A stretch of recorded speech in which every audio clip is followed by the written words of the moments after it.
My name is Dr. Kamal Malaker.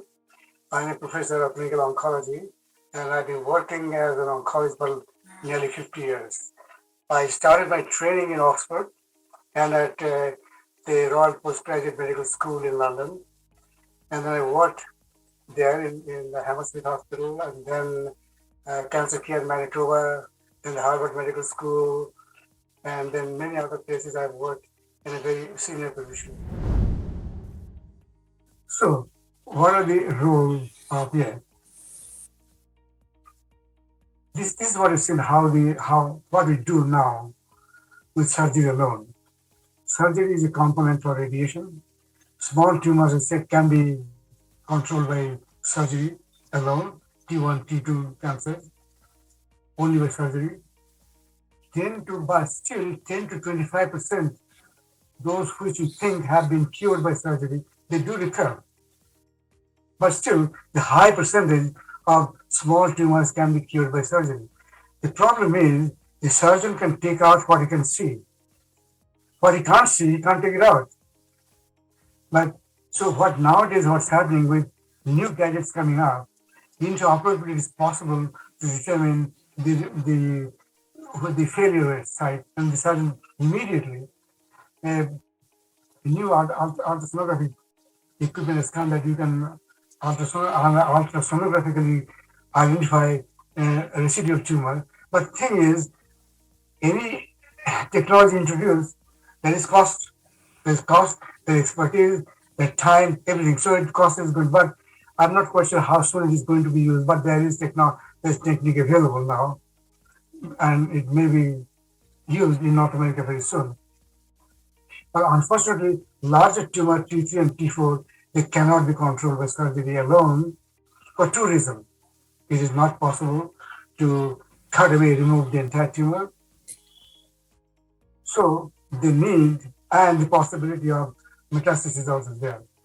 So they need surgery if it is localized tumor. Still, it needs additive radiotherapy, chemotherapy, or both, even for small tumor. So surgery can be given preoperative or neoadjuvant radiotherapy or chemotherapy for both on the stage and improve. So the thing is, before surgery, we can use neoadjuvant radiotherapy.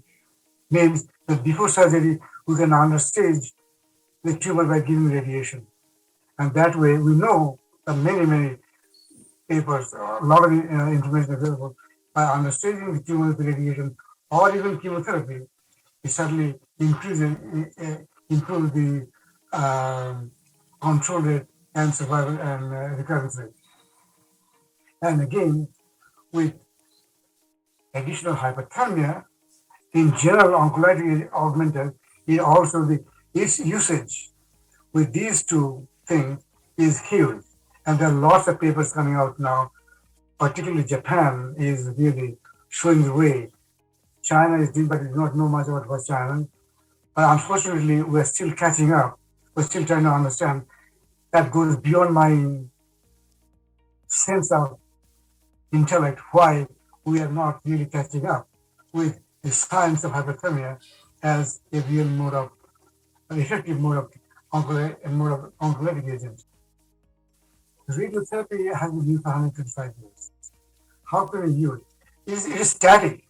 It's either 25 to 40 daily treatments generally standard, the fixed fraction size, and fixed every 24 hours except weekends. And the doses are uniform throughout the treatment course for the target volume. If you don't do it, you are a malpractitioner. You are not doing the right thing. But is it true? Before you go, something I must say. Anyway, the adjuvant chemotherapy, and now radiotherapy can improve with giving adjuvant chemotherapy and also concomitant with radiation chemotherapy. We know the cervical cancer, lung cancer, and the GI tract, colorectal cancer, particularly rectal cancer, there result can be improved vastly by using concomitant chemoradiation and prostate also. Next. Interesting. Now this is what is one of my pet subjects. every radiation oncologist is a radiation biologist. You understand, after every fraction, the tumor size, the tumor is not the same. Neither the number of cells that there are same, nor the number of cells that cycling is the same, or nor the cells that in mitosis are same. So at every, so we must understand by giving the same fraction day after day is not the right thing to do. We must understand how to accommodate the changing biology of the tumor itself by increasing number of fractions. So what's happening now? We have started using hypofraction, means giving larger fraction size, or hyperfraction. Fractionation means giving more than one, sometimes two or three small fractions a day. That is catching up some advantage. Uh, uh, Tumor cell cycle, hypoxia, as blood circulation, all these things being affected by every fraction, been changing the internal tumor biology.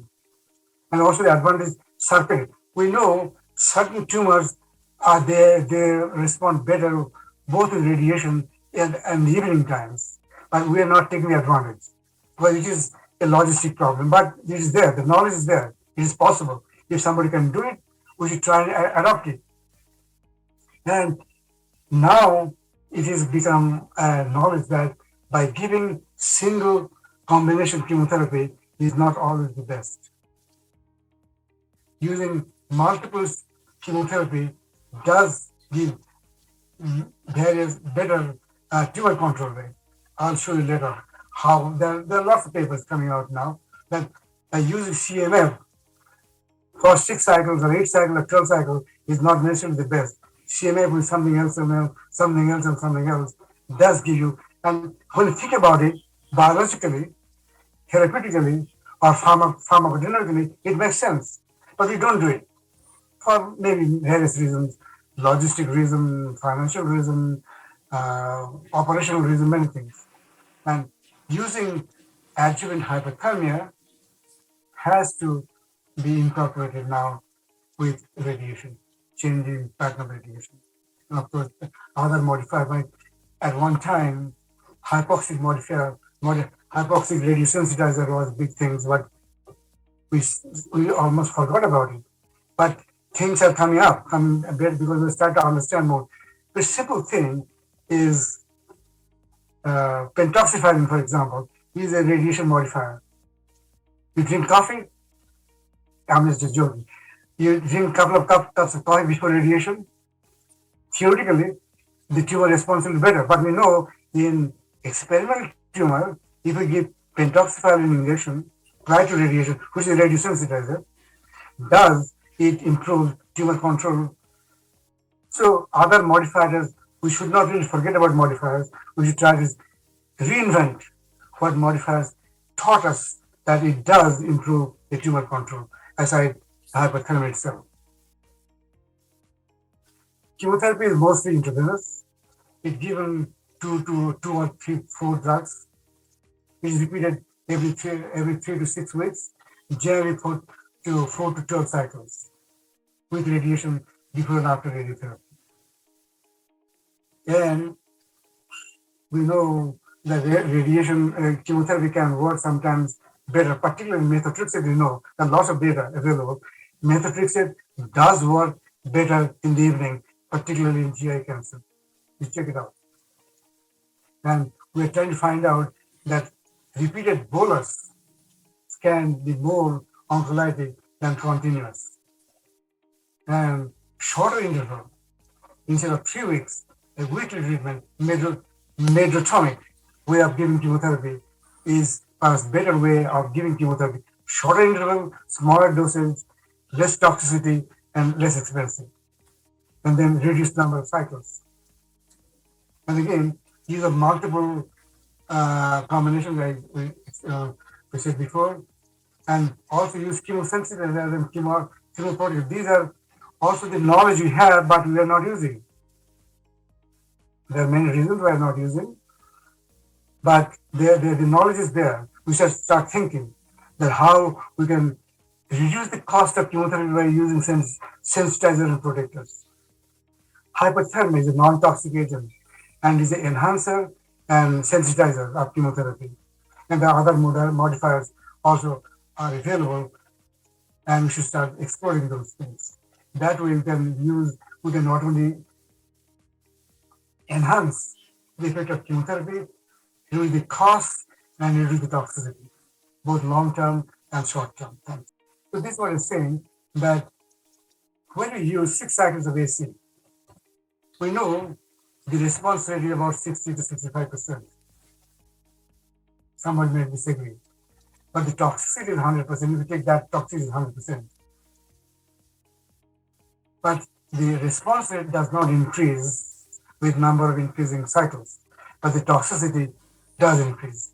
But instead, that again, many data is coming out is when we use AC, 2 cycles of AC, 2 cycles of CMF, 2 cycles of CTC, the 6 cycles, we get total response rate of up to 130%. Check it. And then toxicities are all reduced because the toxicity of these 2 cycles is certainly less than 6 cycles, either AC or CMF or TC. It is common sense. So both because of the differential targets, why it is less, the targets are different, and eventually the therapeutic gain become almost 44% increase when we use multiple combinations of chemotherapy. So this is a kind of is telling that when you use one drug, AC, it acts in one particular spot. Is it down in picture? See the DNA spreading away and damaging the DNA with AC 1, 2, 3. But on the other hand, when you have different combinations, AC1, CMF1, TC1, they work in different places. But the damage is quickly repaired. So that's where toxicities are less. But the damage to the tumor is sustained because the same reason why chemotherapy works or radiation works. Because tumors do not repair as fast as normal tissues.